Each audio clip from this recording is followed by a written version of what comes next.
Griever, and I'm an interviewer for the Public Library of Cincinnati and Hamilton County. I'm interviewing Edward Seurkamp on March 28, 2008 at the main library. Our camera operator today is Doug McGee. We'll start the interview by asking Ed to start with his high school days and generate some opinions and thoughts that were relevant then relative to World War II. Ed? Thank you, Jim. My name is Ed Seurkamp. I'm a natural-born citizen of the city of Cincinnati.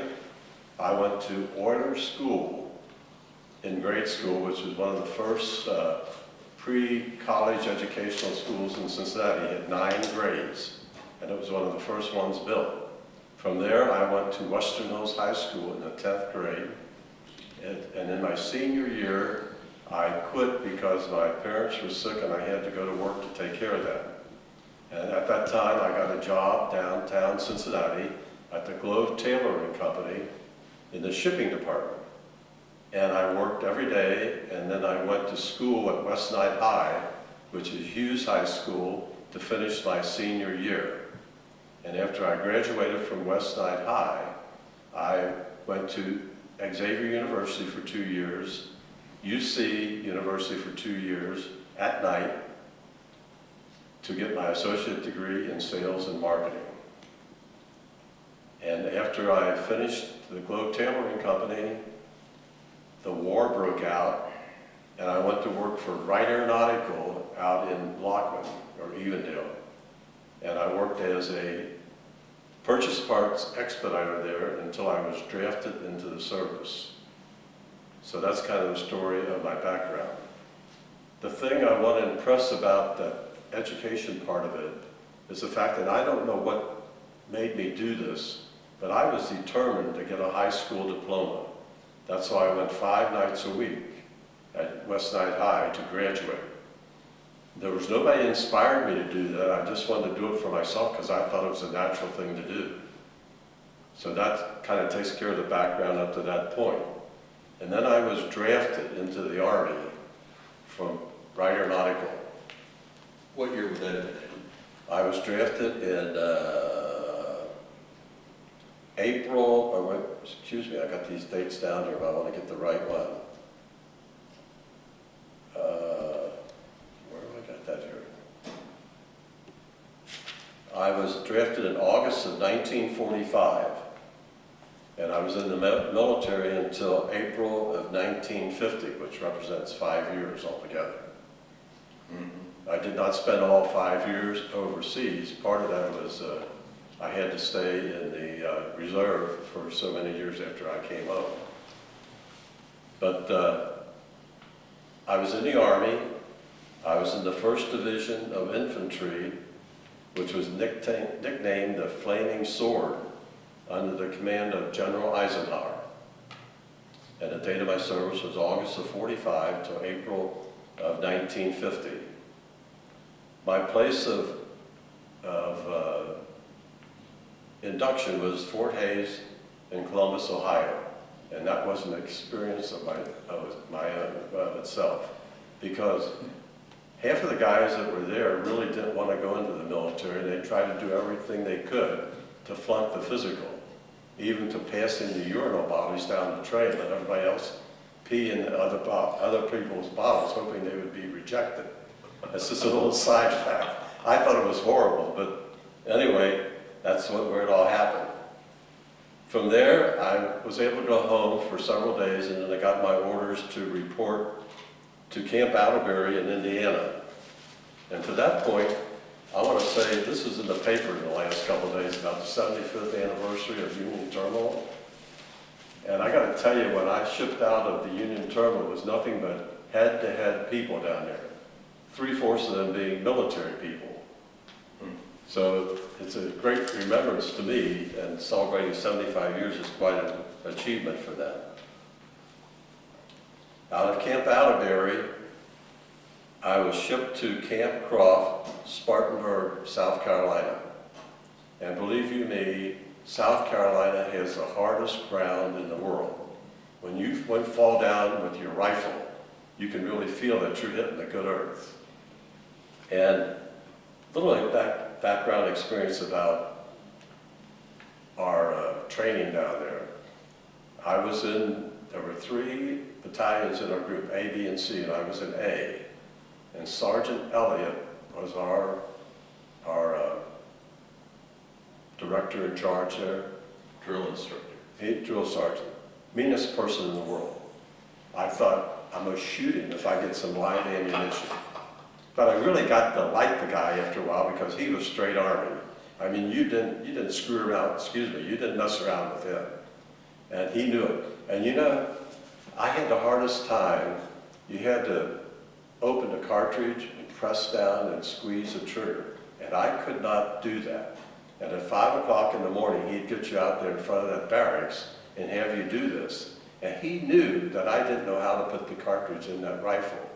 So he laid back for a while, and after a while, when I didn't do it, he said, "Seurkamp, who in the hell do you think you're kidding? Get out here." And he made me get out in front of the battalion and do that 25 times so I learned how to put the cartridge in that rifle. But little did I know, he was practically saving my life, because if I got in combat, I wouldn't have been able to shoot the damn rifle because I didn't know how to put the cartridge in it. But anyway, he was a remarkable guy. And he made me platoon leader after about a month that we were down there. And that gave me a little bit of a, plus for the factor of making the assignments and so forth and cleaning the thing. And the other problem I had is I got a big head. And when we went through the gas chambers, I could never get the gas mask tight on my face. And I went through that 6 times, so I finally learned how to do it. And I'd come out crying every time out of that gas chambers. So that's really a very funny thing as far as that's concerned. But basically, basic training went fine. How many weeks was that? 6 weeks. 6 weeks basic training. And then you were supposed to be ready to go. After basic training, I shipped to Camp Pickett. And we were given all light fatigues because we were basically heading for the Pacific. But during that time, the Battle of the Bulge broke out in Germany. And when we got in Camp Pickett, they changed all of our clothing from lightweight clothing to heavy clothing. So we shipped out of Camp Pickett. Where was that? Virginia. And then that meant we were going to the European Theater of Operations. And then we shipped out of New York on a victory ship. And if you don't know what a victory ship, I gotta tell you, it's like a tub that floats back and forth in the water like this as it goes across. At that time, they were on strike in New York and we couldn't fuel, so we had to go up to Halifax and get fuel to go across. It took us 14 days to cross the ocean. Yeah, and the mess hall was really a mess. Can I stand up on this, Doug? Sure. So the mess hall, you had to go down to the galley, was built, you could not sit down. It was built with a long tray waist high, and you had to put your tray on there and eat. So every time the ship would go this way, your tray would go down that way. The ship would go back this way, it would go that way. And then about that time, 3/4 of them were heading to the railing to throw up their dinner, so to speak. But anyway, that's the way a Liberty ship is built. And also, a lot of clowns that didn't particularly care whether they made it through the Army or not.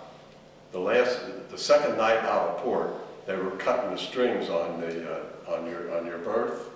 So little did they know that half of them was going to be sleeping on the floor for 12 days crossing the ocean, because there was nobody going to restring the beds for them. So that happened also. We landed in Le Havre, France. About that time, the Germans surrendered, and there was a mop-up detail for the Battle of the Bulge. And we were loaded in 40 and 10 boxcars. That meant 40 guys to a boxcar. And they built these wooden shelves on each side of the boxcar where you're supposed to put your duffel bag up there, and then you sleep on the first floor, and a big potbelly stove sat in the center of the car.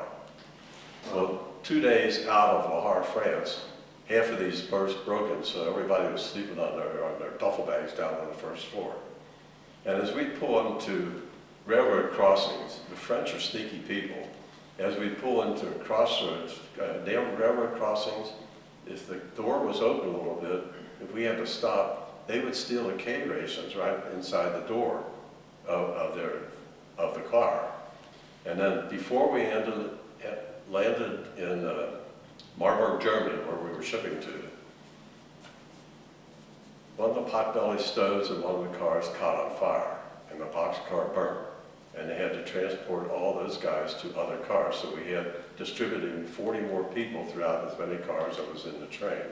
So that was quite an experience. And all the time I'm thinking, why am I here? You know, what did I do to get this? You know, but it's quite an experience. So we shipped into Marburg, Germany, and we were assigned to a Repo Depot. Now that's an outfit that processes troops in and out of the European theater operation. That's where I went first. And my first assignment was in Frankfurt, Germany, doing that in a replacement depot.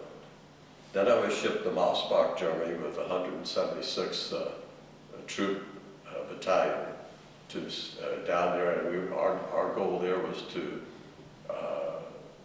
patrol the areas and see everything was under control as far as the German and Americans' relationships were concerned. And after that was finished, this is a big thing. I was assigned to the Office of Military Government in Berlin, and I was a non-commissioned officer. And our purpose in this group was to translate documents that the Germans had to surrender for property to be restored to other countries. There were 16 officers from other countries that were in this group. We had them from Russia, France, Germany, Belgium, United States had 2 or 3 of them there. And I had 17 German translators working for me, and we had to process these documents so that the officers could review these and find out where this stuff was going to be shipped to. Most of us put on flat cars going to Russia at that time. And the experience I had there is that we got to go through an underground aircraft factory right outside of Berlin and see that the people were taking the inventory of this factory. And I got to tell you, I was surprised when I got in there because there were rows of machine lathes made by the Cincinnati milling machine. All the way down the aisle were Cincinnati milling machine lathes. So you see what the... Some of the best lathes that ever made in the world. Please? Oh yeah, the best ones, yes. What were the living conditions like in Germany shortly after they surrendered in Berlin, while you were in Berlin? The living conditions, good food, as far as nice we were quarters? concerned, yes, we were taken pretty good care of. By whom? By the government. Well, like in Mossbach, Germany, we took over an insane asylum. I mean, they didn't have any crazy people left there, but we took over this big building, which was previously an insane asylum.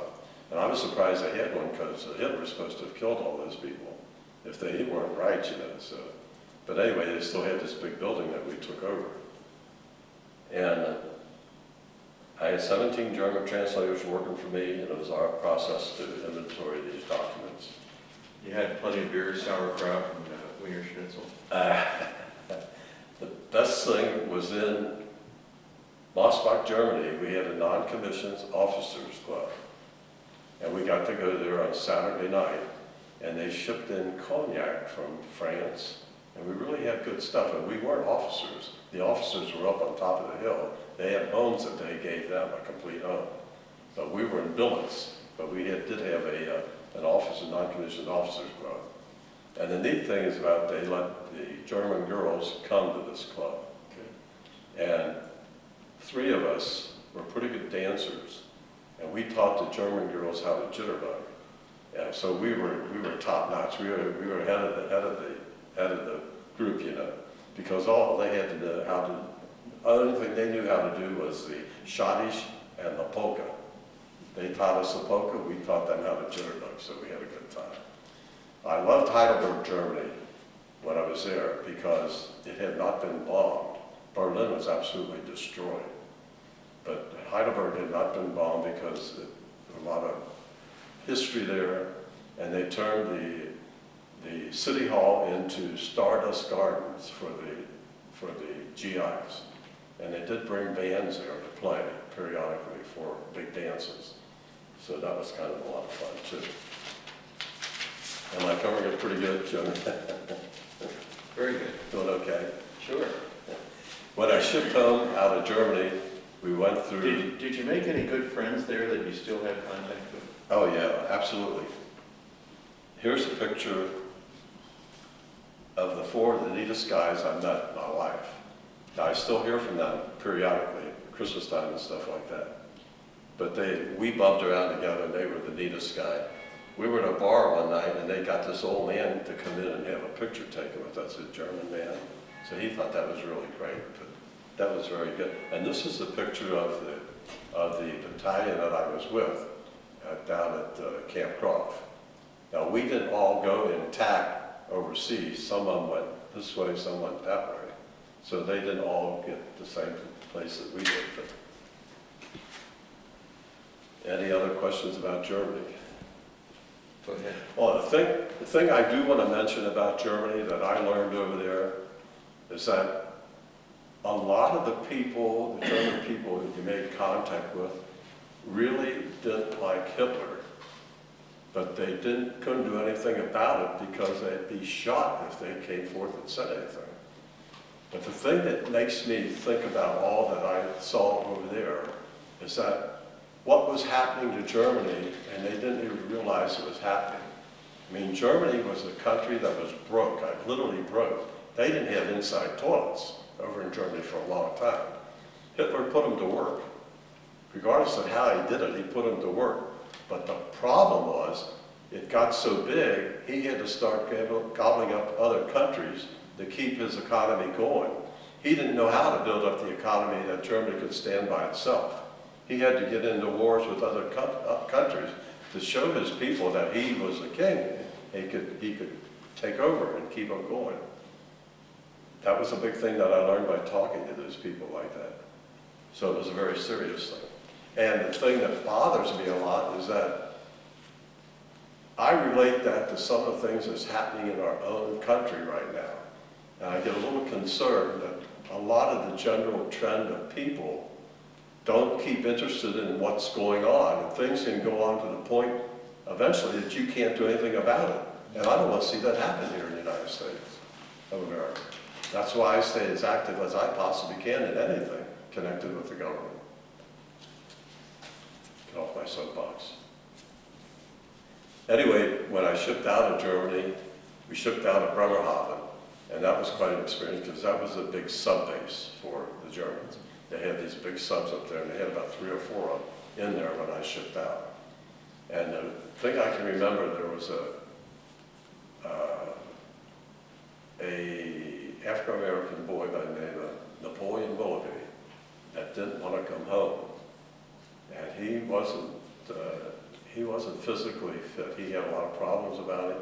And they actually had to get him under military guard and get him on a ship so we get out. I don't know why they just didn't leave him there, but that wouldn't happen because he was an American and they had to see that he got home safe. Well, we came home on a general ship. And the general ship's a little better because it goes up and down like this here. It smacks the ways, it doesn't go like this here. So it took us about 4 days to get home rather than 14 days. But we got approaching into New York. When was that you came home? That would have been about 1949, I guess. 48, 49, something like that. And as we approached into New York, we were heading to Fort Dix. Scabies broke out on ship, and everybody was itching themselves to death, and they wouldn't give us clearance to land until they cleared us. We had to destroy all of our clothing. They flew out clothing for us, sprayed us with DDT before they would let the ship go into Fort Dix, because they didn't want this thing to spread into the fort and also into the country. So we got there at Christmas. What's that called? Please? What was it called? Scabies. Scabies. You just itch till almost you want to tear your skin off. I didn't have it too bad. It was all over ship though, and they sprayed everybody, whether you were itching or not. And it was Christmas time. They let all the Fort Dix officers go home for Christmas. So I had an opportunity to either go home to Cincinnati, then back from a discharge, or stay. So I had friends with a guy who lived in Merrimack, New York. He said, "Why don't you come home with me?" And I did. Best decision I made, because he and his aunt took me all over New York. I don't really care if I ever go back, but they did take me to New York and showed me the sights. And it was quite an experience to do that. You know, before the interview is over, I would like to read something to you, if I may. This was an interview that a senior at St. X High School did of me in '05. And I'm not going to read it all to you because that's not that important. But I do, this boy did a fantastic job of the interview. This interview took place via phone in the evening of Wednesday, May the 4th, and lasted about 20 minutes. I have kept in touch with Mr. Seurkamp through email and phone, and we met on Tuesday, May the 10th, so he could read my papers and suggest any tidbits of information that I did not add. My interview with Mr. Seurkamp was very beneficial, and I learned a lot about life of a soldier at war. Incidentally, he got an A+ in this. Mr. Seurkamp served in the United States military 6 months at basic training, which was dedicated to basic training. He served in the 1st Division Infantry, nicknamed the Flaming Sword, which was under the command of General Eisenhower. He never personally saw combat, but was present in Europe during many major battles, including the Battle of the Bulge. The Battle of the Bulge was a very influential battle of the war in which the Allies defeated the Germans and turned the tide of the war. He achieved the ranking of corporal and was a platoon leader of about 30 men while stationed in Europe. Every morning he woke up at 5 o'clock and received his briefing for the day. Most often, the daily assignments included patrolling the French and German town in which they were in and making sure that peace was kept among the civilians. Meals often included powdered eggs, that's true, and ham with cream. Food items were mass-produced, however, soldiers rarely complained about the state of the food.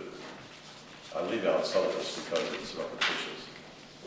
But Mr. Seurkamp felt a great deal of nationalism and pride for the country during the service of World War II, and was passionate about the cause of the service. His only regret about the government was that, and this I want to emphasize this because this is a personal thought of my own, his only regret was that the government of the United States did not get involved in the war sooner, as they could have saved many more lives. In other words, what I meant by that is the government of the United States knew exactly what Hitler was doing, but hesitated about doing anything. I don't know why, but if something would have happened sooner, we would have had a lot of save, like the landing in the Normandy beach and many other things that, you know, they complain right now about our invasion of Iraq, and I don't know how anybody feels about that, but they knew things were going on there and something had to be done. So I can't say it was all that wrong. The trip lasted 14 days. This was crossing the ocean, and many men became seasick as they ate standing up. Once he and his fellow soldiers arrived at La France, they were crowded in 40 and 10 boxcars. Well, we've been through all that. Mr. Seurkamp believed people at home in the United States do not understand. I emphasize this too. Mr. Seurkamp believed that people at home in the United States do not understand about the life of a soldier in the military, how they protect them greatly, and that people at home do not understand how lucky they are to have safety that is so uncommon in the rest of the world. One thing that surprised him in Europe was that although Hitler had established a major military power, and many Germans did not like him, they just supported him because they knew they would be shot. I have a brother who's deceased now, that was in the Battle of the Bulge. And I have a brother-in-law who was all through the battles of the Pacific Ocean.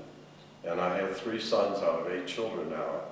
My oldest son was in the Army, my next son was in the Navy, and my youngest boy now is in the National Guard for 13 years.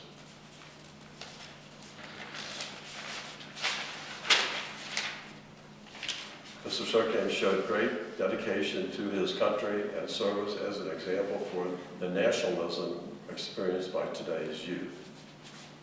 And I just have to say that when I went in the service, I was kind of bitter. I didn't want to go, like many of them did not want to go. But I changed my thinking about that the more experience I got with the men that I took training with, because they're a great bunch of guys. And I got to say that people should take their hats off to anybody that's in the service, because they're doing a great thing for our country. And it just really gets me emotional sometimes when I think of some of the criticism and the things that the media particularly is hiding about the actual truth of military life and what they're doing for people around the world.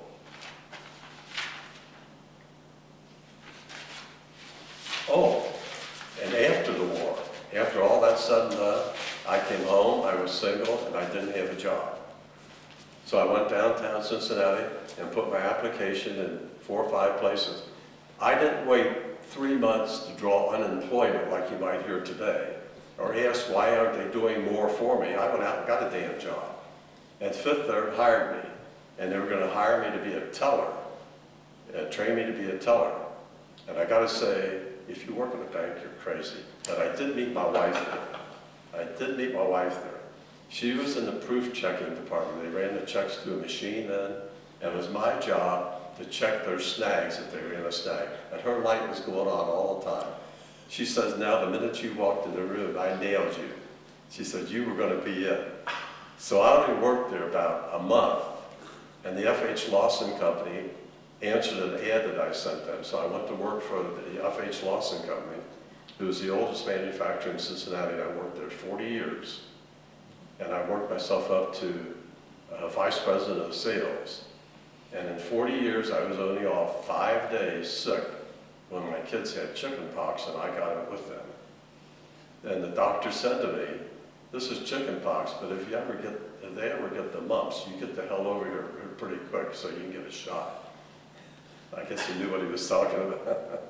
But anyway, I did keep in contact with this gal who had all these snags. Her name was Elizabeth. She's my wife of 59 years. We have a happy marriage, a great family, and we think the world of the United States, and we try to be good citizens. That's about all I have to say. When Harry Truman decided to drop the atom bomb on Nagasaki and Hiroshima, what were the comments or opinions of the troops that you were with then, assuming you were in Berlin then? Yeah, I was in Berlin then, and the common thought of that, although not much was said, was that whatever has to be done to end this war, let's do it. So I think the common feeling was, this is what we should do to get it over with, because it was inevitable. The war in the Pacific, because it's going to take ages, the way the Japs could hide and the way all this sort of thing. Something had to be done of a big nature to get this thing moving along and getting it ended. Unfortunately, a lot of people got killed, but a lot of lives were saved too. From 1945 through 49, which was approximately 4 years of active duty, Yeah. that was your minimal obligation then? What minimal obligation? To the service. You were Yes. required to stay in for 4 Yeah, years. right. I see. Yeah. And then I was in the Army Reserves for a few years after that. Inactive Army Reserve. In Cincinnati. Yeah, yeah. Good.